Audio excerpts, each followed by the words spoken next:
Hello, we're back, everybody. Getting ready for our second series of the day as Immortals Challengers look to take on CLG Faith now, not Challengers, who are playing remote in general. Joshi, I know that you were hit by the internet outages last night as well. I guess CLG headquarters also were hit. Gabby, how's your internet doing? Should we be concerned? Are we going to lose you today? Mine's fine. I'm always the lucky one. Even when everything went remote back in 2020 and I was the only one not living in LA, it was a blessing because I was the one person that was not losing internet for remote stuff all the time. So I think I have superpowers and we're good here. So what you're saying is Joshi should not have moved to LA. Yeah. If I didn't have to, I would. Yeah. I'm just saying, for anybody who's not in the greater LA area, it has currently been in like the low mid 30s a couple of times past couple of days, which for any LEC viewers who are still around, that is just barely above 0 degrees Celsius. That's cold here for Southern California. We do not normally get down below like 40 almost ever. Yep. Yep. You have to think about what your skin's used to as well as somebody who's lived in cold places, not cold places, and we don't all have Kangus's Minnesota blood, but when you're living in a warm place, that feels like knock like 20 degrees or so off of that, and that's what it feels like for LA people living in the colds. And you know what? As a Minnesotan, I'm not ashamed to admit, I currently have a blanket on. See? Changes. Yeah, there we go. That's to keep me warm. Let's go. That's to keep me warm. All right. Well, let's bring our attention to the games ahead of us now. That's a good catch up for how things are looking in LA. But let's see about CLG Faith versus Immortals Challengers. I'm going to talk about CLG Faith first because this is a team, Joshi, that is has been struggling throughout the split, but we have seen signs of improvement as well as a lot of roster changes for these players. This is one of the provisional teams, so this is a team, depending on their playoff placement, will be looking at that relegations tournament, and based on how they perform so far, they're a team that we are expecting to be in that relegation tournament. Yeah, they've been having a bit of a rough time coming into it so far, and I think it's very telling that they only have one player that we've got like an official headshot for at this point, right? It's partly because there's been so many changes, right? They had Serenok in the mid lane, and now it's Town. They had Sketch playing AD with Plux and support, and Sketch went to their original intended spot, and Aaron's in as the AD. And so it's been a lot of changes in this roster, and from what I've heard, the morale has kind of been struggling to keep up as well with how rough the season has been for them. But we do have new players coming in. We are really excited about how Town can potentially play now that they've had a week of going. We also have to face it, Steve, this is not going to be an easy end of the season for them. Yeah, when we look at their opponents ahead of us, I'm still Joshi. You got to put the symbols. No, if that's the first team or the first. Challengers roster. What? It's first. It's first. Okay, so with that in mind, they do have two provisional teams ahead of them in their final stretch. Their only win was against one of the other provisional teams in Fly Fam, and I think that is also telling of, again, how the season's been going for CLG Fate. The question will be, do they have enough time to get Town on board so they can start getting wins on their board? Even though that's not where we, really put a lot of emphasis on the provisional teams. It's not always about the wins versus the losses. It's about the development of the players. Now they're trying to develop multiple different players. Town in particular, as we highlight here in the replays, had an okay first weekend.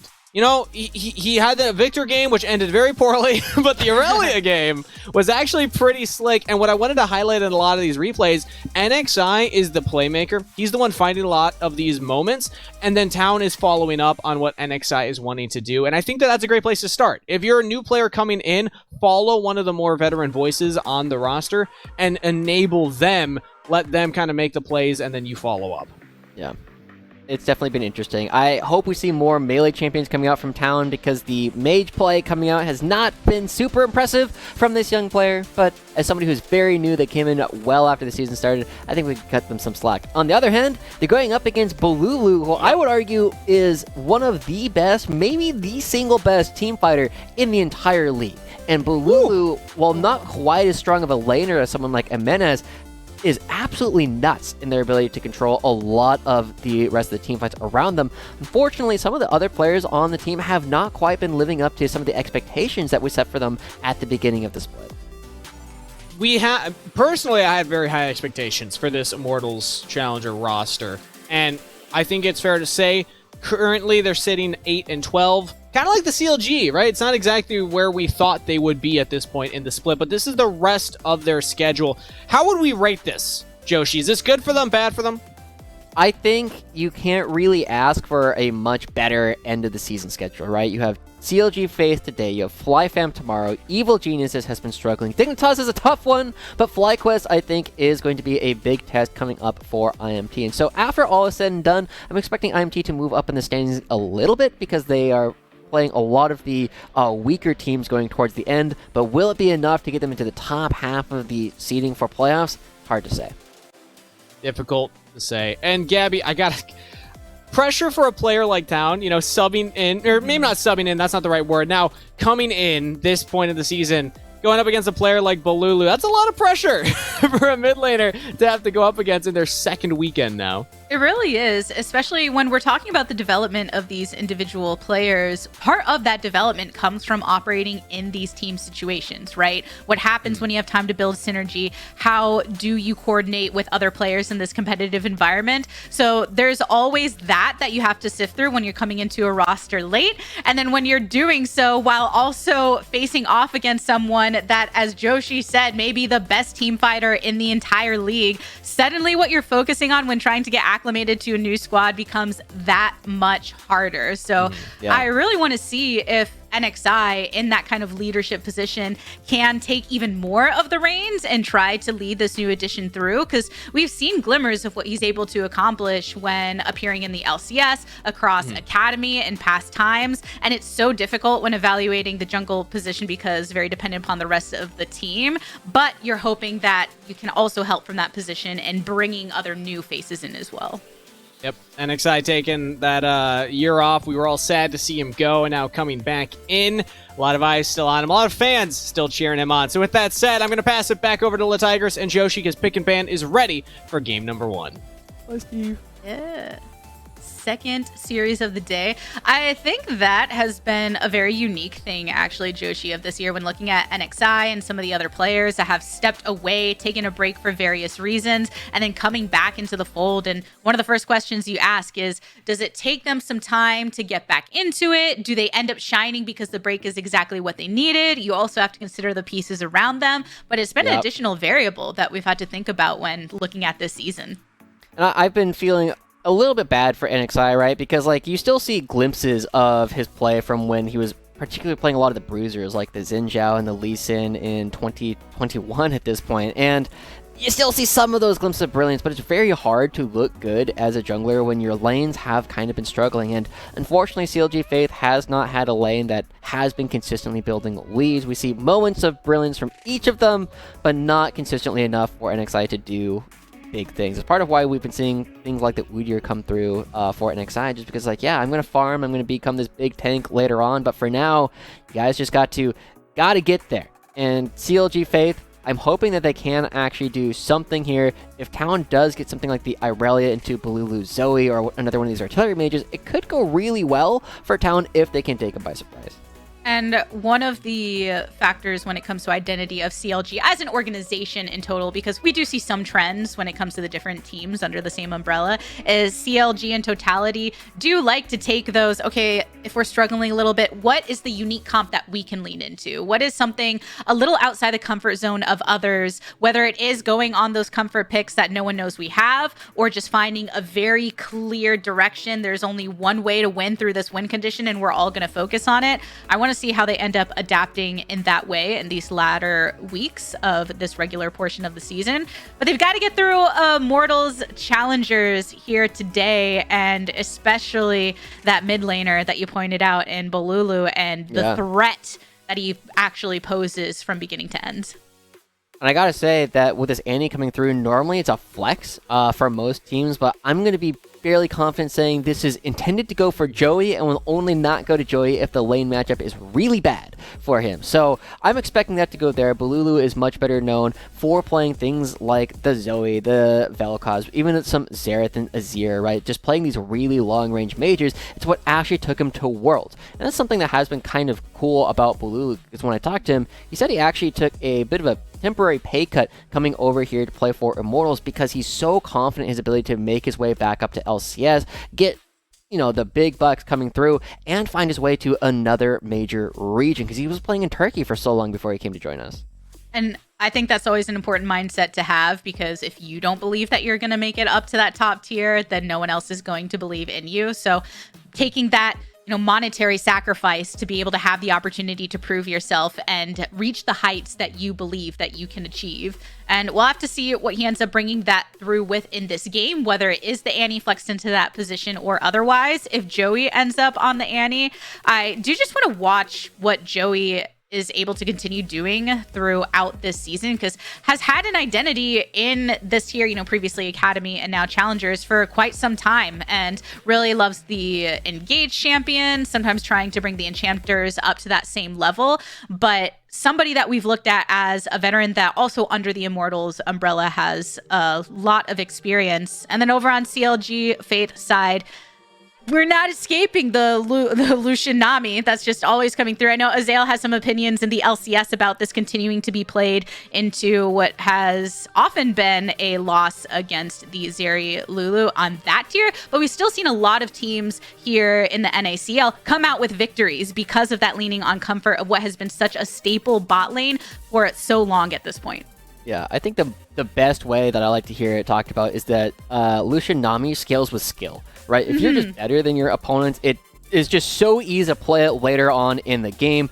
This is going to be one of those spots where Aaron and Sketch, they might be able to do it, but it's not going to be the easiest thing coming out. You do have to play a lot with this short range and try and get all that damage out in these bursts. And so, as we're kind of looking at it once again, something I kind of want to refocus on is the fact that, from what I can tell, the IMT morale has actually been pretty good, despite the fact that they have not been playing super well on stage. And having just talked with a lot of their players like Joey, Wixie, Chad, these guys are all super funny, right? Like, they are so much fun to just kind of hang out with and be around. And Balulu, who I've talked with a little bit, super genuine, super nice all the time. The only player that I have heard is a little bit more like even keeled is oftentimes that ADD, but we got a Kindred coming out, Gabby. Oh, Kindred coming to play. And I am super stoked actually to see what can happen here with NXI on the Kindred. 2 games thus far this year on the pick, and something that you have to be worrying about as that extended range for that comes on later in the match in the team fights. And Balulu coming with a third Zoe of this year. And hey, they brought out the Cho'Gath for you. I've been asking for this for a little while as a counter to the Sion, right? Like, Sion should not be blindable as long as Cho'Gath is even okay as a champion. And so, we also get Balulu Zoe, right? This is the one thing I was talking to him about. He said, everybody in the world needs to know my Zoe. Potentially the best Zoe in the entire country, in the entire region. Whoa. He's been looking super, super strong, and now he's going to be going up against Pound's Ari, which is a little bit outside of what we were expecting, right? We were setting up Town as playing Irelia, the Silas, we even see like the Yone, the Zed, the Caston, things that can actually play into the Zoe. I was kind of hoping to actually see a Caston coming out, considering how much early power you have between the Kindred and the Lucian. Yeah, this is not the direction that we were expecting, and very different look. I mean, Town having played obviously Ari before, but still surprised to see come through now. How would you overall evaluate these 2 comps head to head? I mean, CLG, they have like 2 real win conditions, right? It's NXI popping off or Aaron and Sketch popping off. And I feel like if anybody's going to do it, it's more likely to be NXI. He has got set up in the top lane. He's got set up in the mid lane. He's got set up in the bottom lane. So he's got a lot of different routes that he can choose to take. And just as we saw in a first game with CLG Challengers, the Annie, you can prey upon them if you start making plays proactively on the Annie early on before they get some levels to actually make sure they always have stun up. That's where we'll be looking, see where those levels come, see who grants themselves an earlier lead, be wary of those Annie stuns, and more. But Immortals and CLG taken here with a 50-50 chat vote.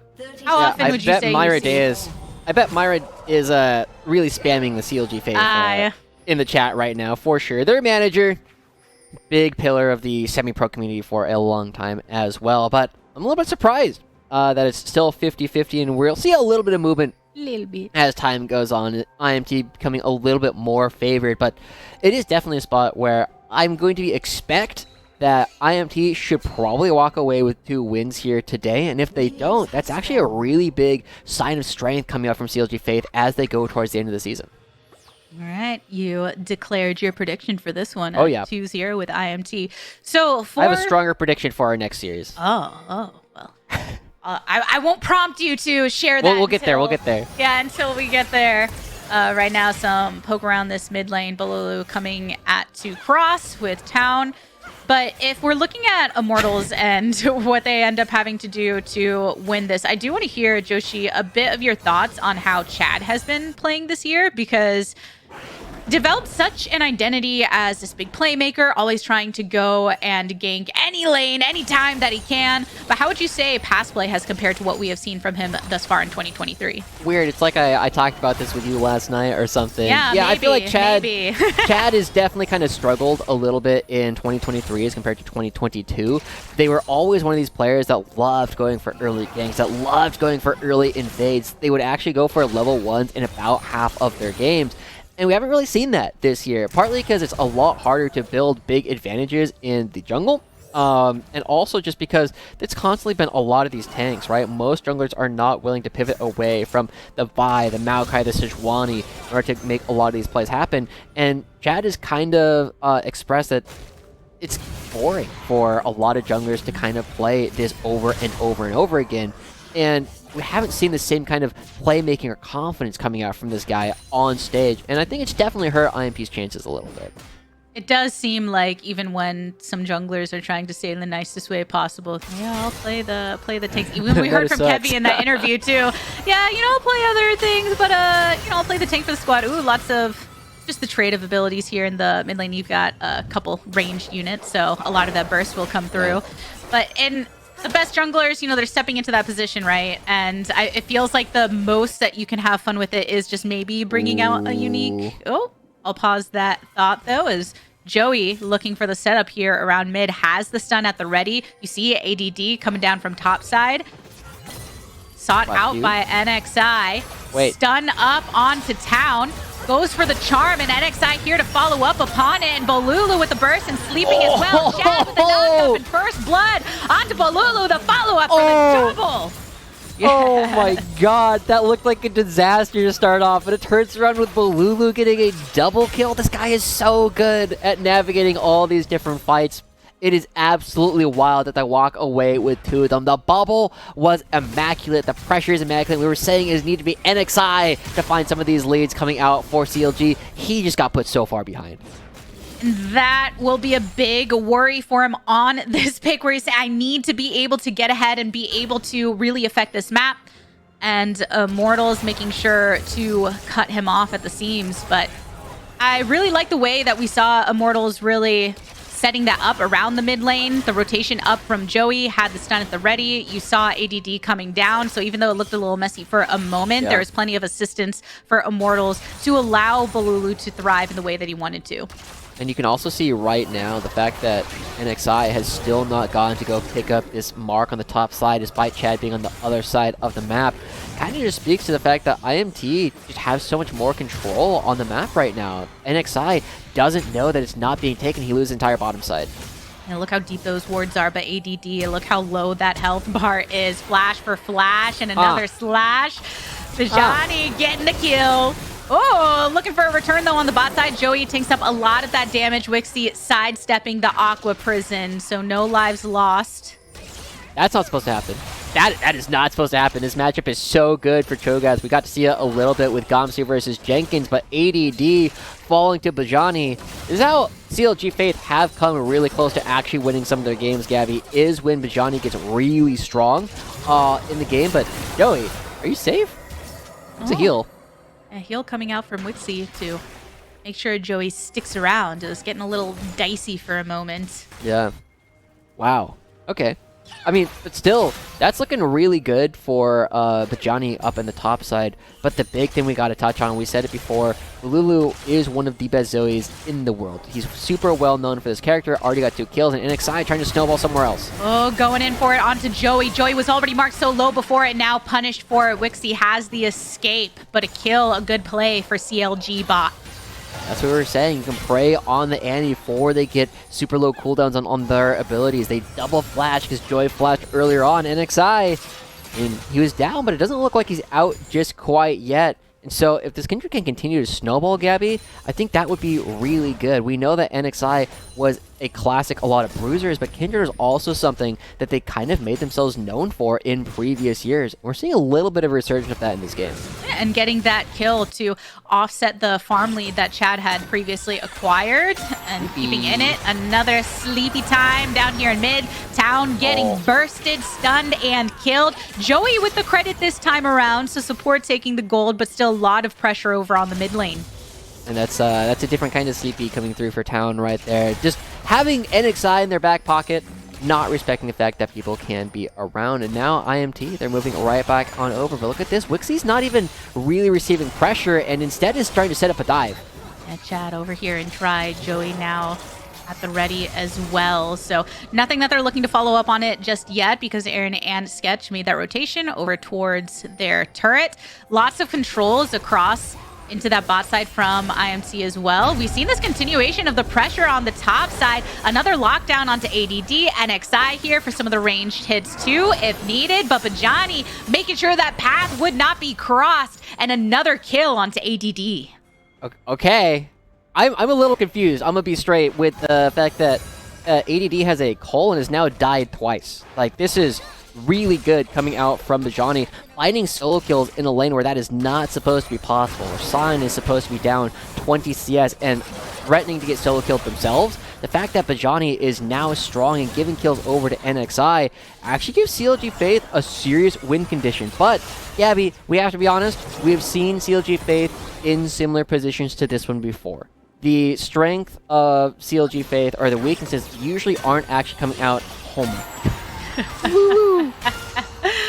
Is not their laning phase. It's they oftentimes fail to like convert some of their leads. They will oftentimes fail to build plans later on in the game, and that's something that IMT has also kind of struggled with. So, I mean, CLG Faith coming through here, this is a good start, but we've seen this before. Yes, when it comes to two teams that do struggle in the late game, it really does put a lot more question marks around who is going to come out on top. I do like that CLG Faith were adapting to the lead that Bajani was able to get to continue doing so, though what your hope is by sending NXI up there, he's getting some of that infusion as well. Because in the end, Sion is Sion, but having someone like Kindred really be able to snowball and get online, as you pointed out earlier in the game, will be very important. There's a lot of solo action before, but you could see that hovering around to ensure that lead continues to be extended.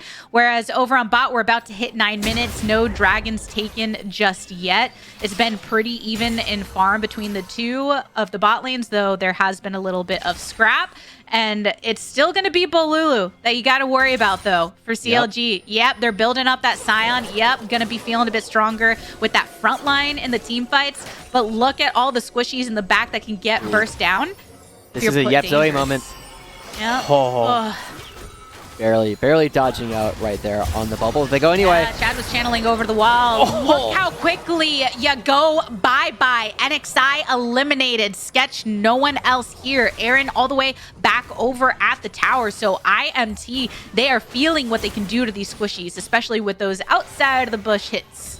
It's something we haven't talked about. Joey has spent a lot of time in this quadrant kind of by themselves, but suddenly when you bring friends, that's how you actually find some of these kills. They find one onto NXI, and we're kind of setting them up as the #1 hope coming in for CLG Faith. And as we currently see, they're on 2 marks, which is not bad, but definitely a spot where they're not going to be accelerating super quickly. And because Joey's spending all his time out of lane, you would hope that Aaron and Sketch could be a bit more aggressive. But NXI, Chad every time sees NXI says, I would rather just come wind up onto you. A downtown tidal wave down bot because CLG, they saw the rotation from Immortals and they're seeing if they could disrupt that a bit. But IMT continuing to focus onto this Drake is going to be the first of the game over into the blue side favor. So extending a gold lead that's at a couple K right now for IMT.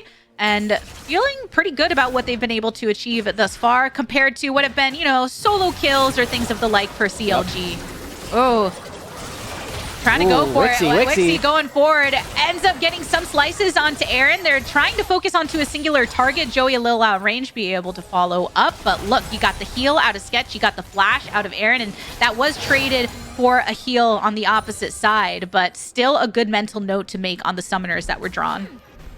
It's still the fact that Aaron is now down the flash. I mean, the big point is that that flash will still be down by the time the next dragon actually spawns. And that's an opportunity for IMT to kind of prey on them, to use all of their crowd control to stack ADD and Chad's CC, just take them out relatively quickly. At the same time, though, we're kind of starting to see a little bit of the matchup take place up here in the top lane, right? ADD, despite having died, effectively solo killed twice, is still up a lot of CS in this matchup. And so this should be something where we can kind of expect ADD to come back, and NXI is going to need to devote more time to actually taking down this Cho'Gath to keep Bajani strong.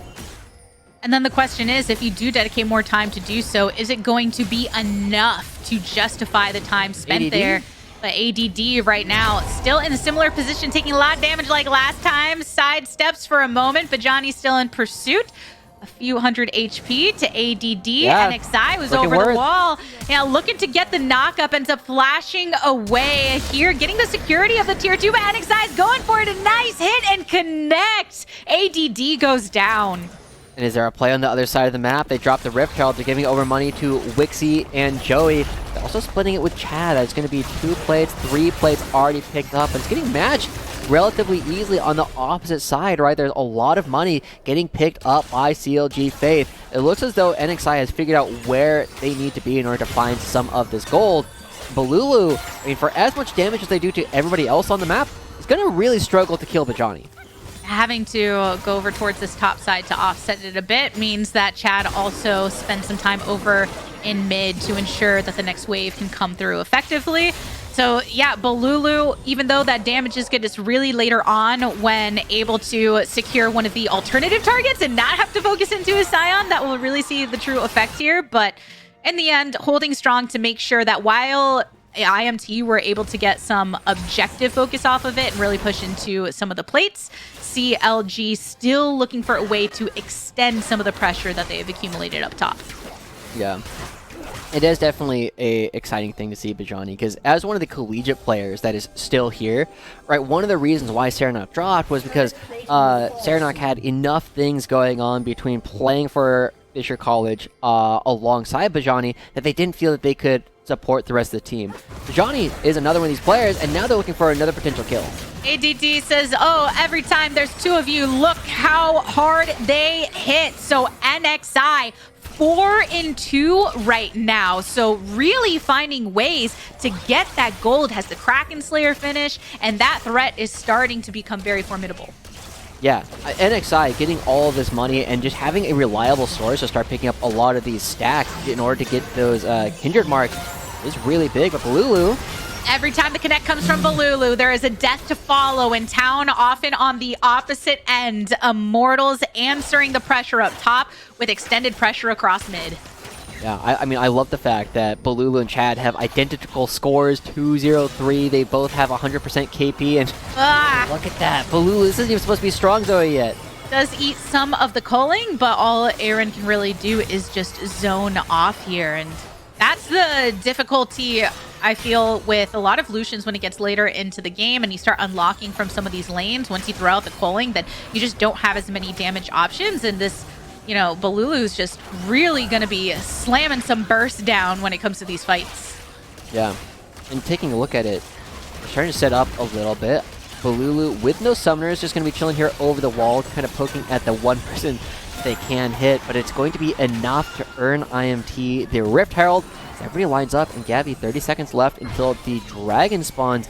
IMT are going to be able to back a couple of their members away, but they will be late to this upcoming dragon. CLG, oh, they're choosing to back away members as well. Aaron must have a completed item for this to be worth it for them. Oh, are they beta low? They try to go for the play onto Joey. Can't quite get it. Still enough safe distance, but the thing about picking up that Rift Herald so close to the dragon is sometimes you can just use that as an extended threat to drop elsewhere, whether it's trading off for CLG and saying, okay, you can take that dragon, but then Do you want to send somebody to answer mid? Or in this case, they're stepping up right now. IMT can't get there in time to be able to contest the actual objective, but see if they want to follow up on any of these fights. They find one lock onto Bajani, who ends up ulting out of this one. So Dragon's score now evened up, but all the while that Rift Herald was dropped mid. So IMT doing exactly that and still getting pressure across mid. Yeah, I mean, that's the distraction card effects coming in full effect. You either sink a lot of firepower to prevent it from hitting the turret, or it's going to take the structure, right? It's kind of a win-win for the team that actually drops it. It is 1-1, and IMT being late because of their recalls does bite them a little bit, and they aren't able to punish CLG for having not spent all the gold that they were sitting on before that actual fight. But they do reward themselves, like you called out, with the Rift Herald, and we're starting to see a little bit better map movements across the board. Fewer waves are being dropped by IMT than CLG Faith. And as long as Chad doesn't get caught here, I mean, it's a total win. Well, it tries to blast away and... He's good. Yeah. Thumbs up all around. Both sides. See, this has a complete win. He gets the wolves and leaves. That is something that you can definitely feel good about while the rest of the team's able to pressure elsewhere. Because CLG, when you're looking at the gold deficit they're in right now, yes, they've kept it locked up in the Drakes, but because of the turret pressure coming from IMT around mid, it just makes it more difficult for you to start rotating to other spots of the map. Because if you don't have that wave pushed out, then how are you really going to make those faster rotations, right? So they're looking for those chances to try and get those picks when they can onto someone like Chad. So losing out on the opportunity is not what they wanted, but still commend them for trying to do so.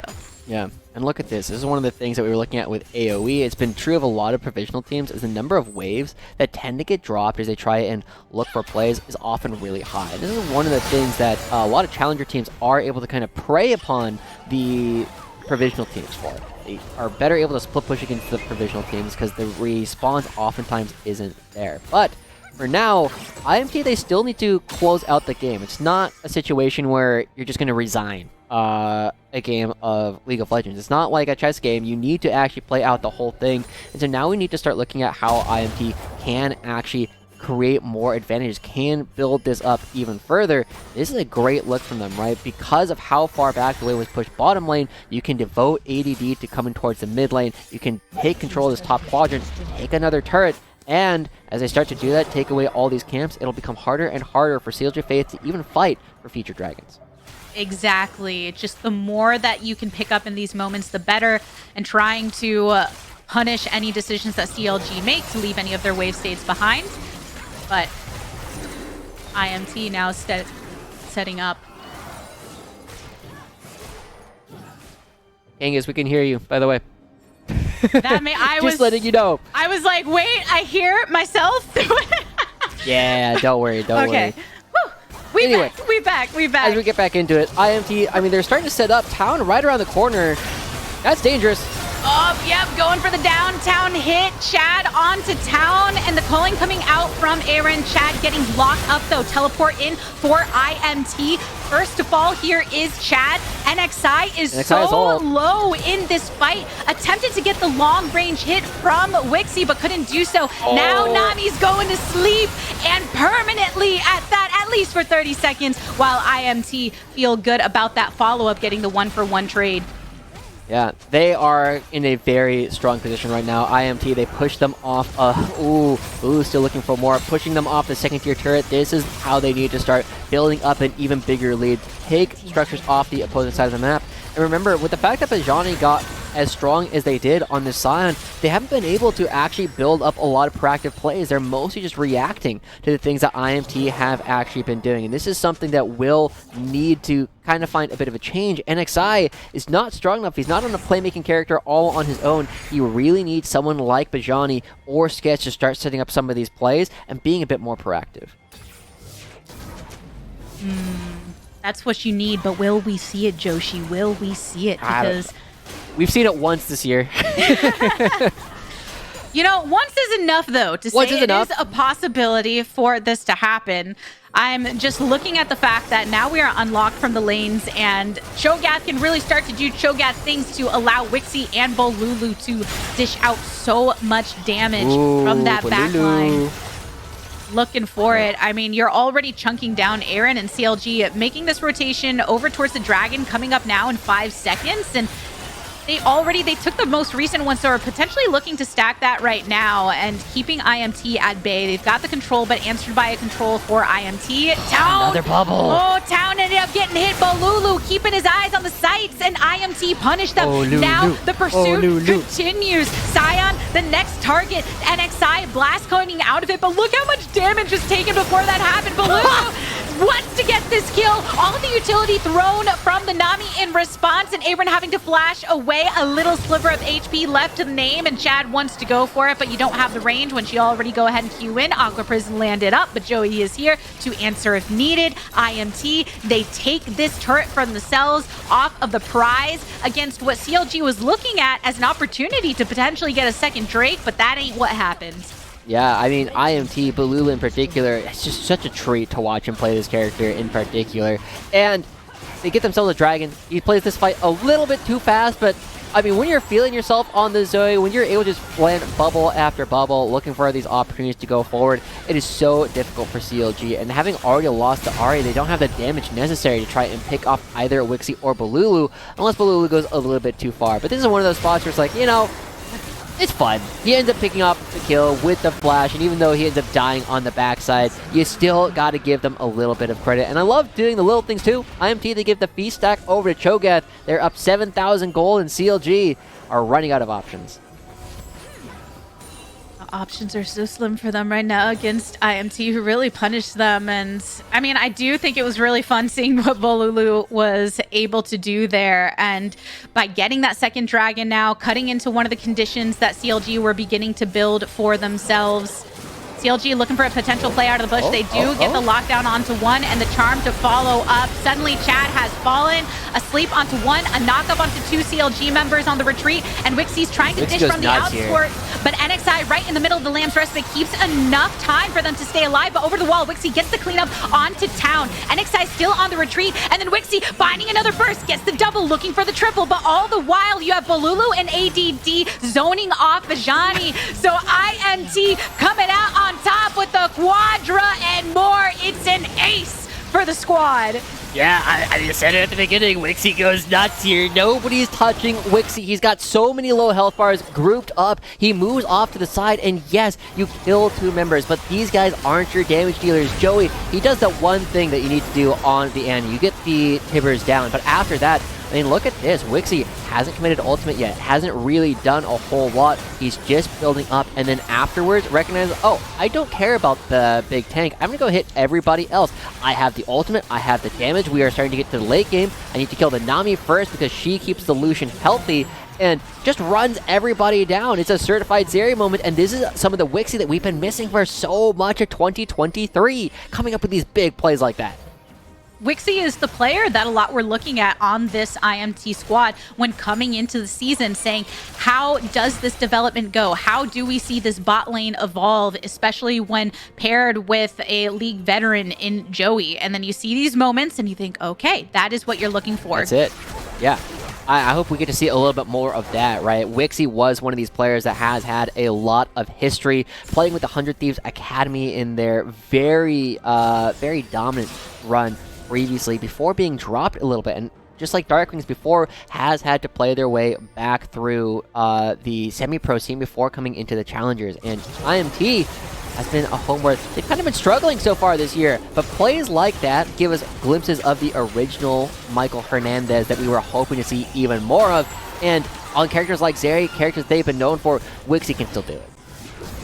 Now IMT, with the position they found themselves here at 25 minutes into the game, almost a 10k gold lead and a Dragon up as well. They're really hoping for a few more fights like that where Wixie can just pop off and be that damage dealer for the rest. CLG looking for moments when they have things like their Lamb's Respite and to try and keep things going, but if you can't get that burst down in response and the damage threats are there, it feels nearly impossible. But right now you have that Baron buff against you, splitting it across 2 lanes, as is pretty traditional in this case, because ADD is so big and so tanky right now on the Cho'Gath, can just soak up so much damage, especially when you have Bolulu doing exactly this, going between sleep and burst and pop and Kindred has fallen. Another bubble getting hit right now, and CLG can't keep their own against this IMT squad. A stun up to follow on Bajani, and as soon as the tankiest member can't stand in front anymore, look at the vulnerability of the rest here. Even Sketch having to step all the way towards the fountain.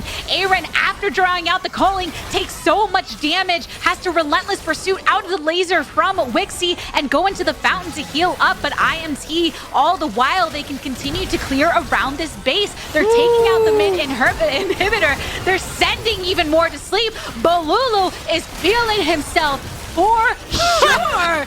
The double already right there. IMT is saying, let's go mid laner. We're going to follow up on you. You can put as many of them to sleep as you want because we all benefit from it. CLG feeling the pressure that IMT have brought.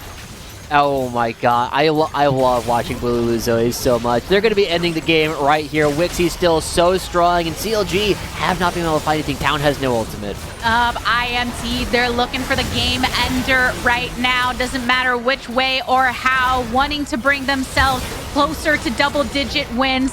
Bajani finally getting knocked out. But IMT, in trying to develop an identity here against the CLGF squad, one way to do it is just say, hey, all the teams today have been having a really fun time trying to kill everybody instead of the Nexus. Now let's go for it. IMT with a victory. There you go. It really was off the back of Balulu Zoe, and Wixie having a fantastic fight over towards the top side of the map. I mean, this was fairly typical of what we've been seeing from CLG Faith games, right? It's been very hard for them to continue making plays after the laning phase has ended, and IMT were able to prey on that almost the entire time. So IMT picking up this first win is good, but now they need to do it again in order to start moving towards the top of the standing. And those bubbles and just going... Those bubbles. Yeah, what a sight to see. I think that's just something that everyone can enjoy when watching that level of play. But that is just game number 1. I don't know if we're going to see the Zoe come out again in game 2. We'll find out later after the break.